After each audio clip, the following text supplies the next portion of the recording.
please welcome GlaxoSmithKline Chairman of Vaccines, منصف السلاوي, and CNBC's Meg Tyrrell.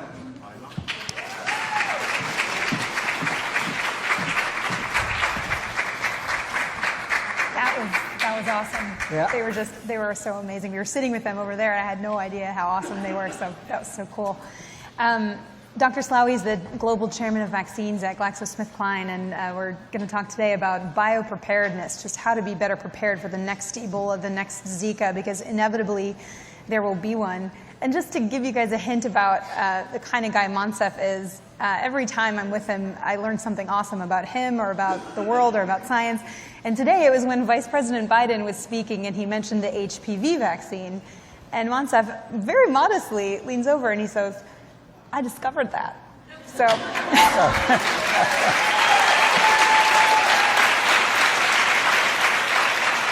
so that's منصف. Let's start by talking about Ebola, because 2 years ago it was the only thing we could talk about. And what's happened with vaccines there?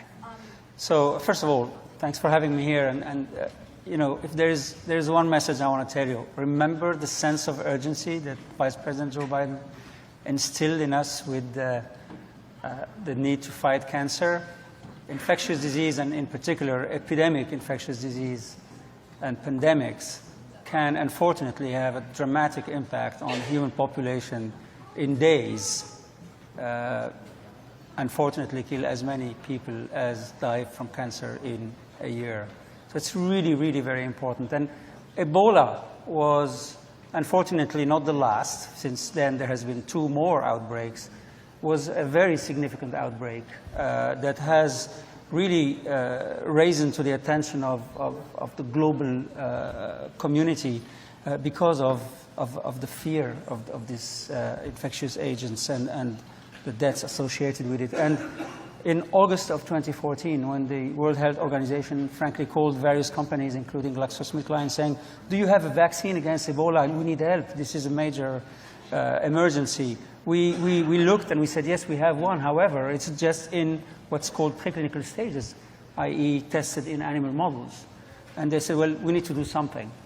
And we let go everything we were doing and dedicated all our resources to take this vaccine through. And in 7 months, between August of 2014 and early January of 2015, we went from having experiments done in animals to starting a large phase 3 trial in Liberia. Now, it's so, which is things we do normally in 7 or 10 years, not because we're lazy, because it's enormously complex, because there are so many stakeholders and regulations and rules that you have to go through. And also, we did it very fast because we were using a technology in which we had the confidence, we and the regulator had the confidence it would be safe and it would be effective. And long story short, by the time, incredibly fast time, 7 months instead of 10 years, it took us to start the phase 3 trial. Fortunately for the population in Liberia, the outbreak subsided and we couldn't show whether this vaccine was effective or not. So even when we let go everything, we were too late. And imagine that these outbreaks were to spread through, were to effectively become global, and they could. The flu pandemic, which happened in 2008, 2009, has become global, and we were very fortunate as a population that it wasn't a deadly virus like the Spanish outbreak was in the early 1900s. We were too late. Every time there is a pandemic or an outbreak, we've been too late. SARS, flu, MERS, Zika, Ebola, there will be outbreaks more and more. It's globalization, it's population moving, it's millions of people traveling every day on airplanes and on boats and by car. It's here to stay with us. We cannot continue to react all the time. So we've done a lot, but it wasn't enough. And this is really what drove us to make a new proposal. I want to talk about the new proposal, but I really feel like the differing tempos between infectious disease and science is a huge problem. So we see what happened with Ebola, where you went as fast as you possibly could, but because we started when Ebola was a problem, we couldn't catch up to it. And now we have your phase 3 Ebola vaccine and some others. Are you confident that if and when Ebola comes back, they'll be able to help? Those would be, but I need to be clear, there are at least 3 strains of Ebola virus. And the vaccines, the 2 vaccines that have been made available now, only protect against 1 strain. And we have no idea what other strain of Ebola may come out, or another virus with an exotic name that we have never heard before, like Zika. Unfortunately, there's a list of 77 outbreak agents from the CDC, and of those, there is 13 or 14 prioritized by the World Health Organization. We have no vaccine against these. Now, the good news, we could make vaccines against these. The challenge is only large vaccine companies that have the technologies needed to make vaccines not for an experimental clinical trial, but for millions or hundreds of millions of people. They have no incentive to invest their resources to make this vaccine because there's no market for them. In fact, the best thing that could happen to the world is that there is no market for these vaccines. We have to find a way to use those capabilities, those technologies, that know-how that exists in large pharmaceutical companies, large vaccine companies, to the benefit of global health. And that's really the heart of the proposal we have. And so the proposal at GSK, just walk us through it in terms of establishing sort of a biopreparedness organization. Yes. So the idea is very simple. It's better to be prepared than to react. And secondly, if you are to react, you better be super fast and not spend your time trying to decide how you're going to react.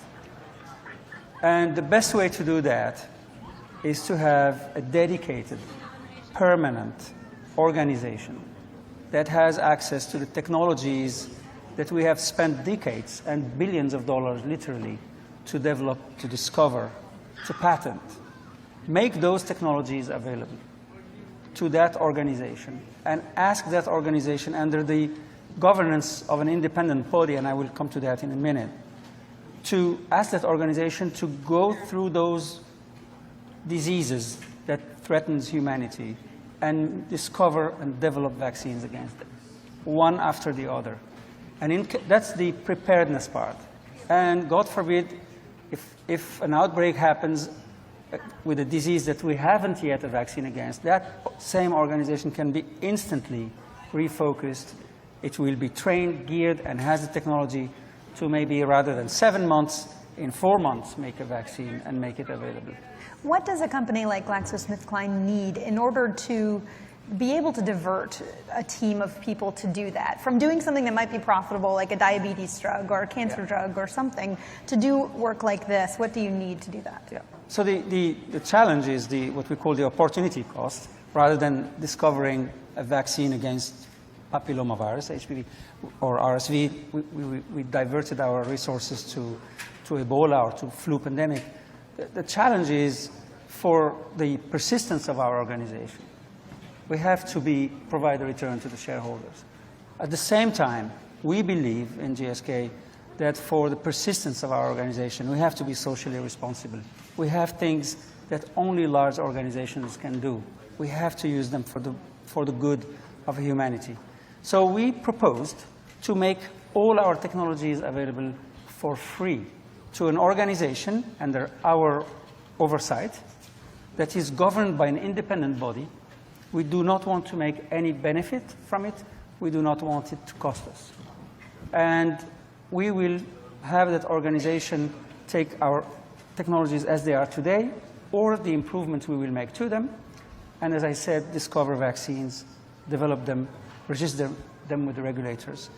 And as we made this proposal to various governments, at the same time, the WHO, various government and ministries of health, various philanthropic organizations started to think through with the Ebola crisis, how can we do better?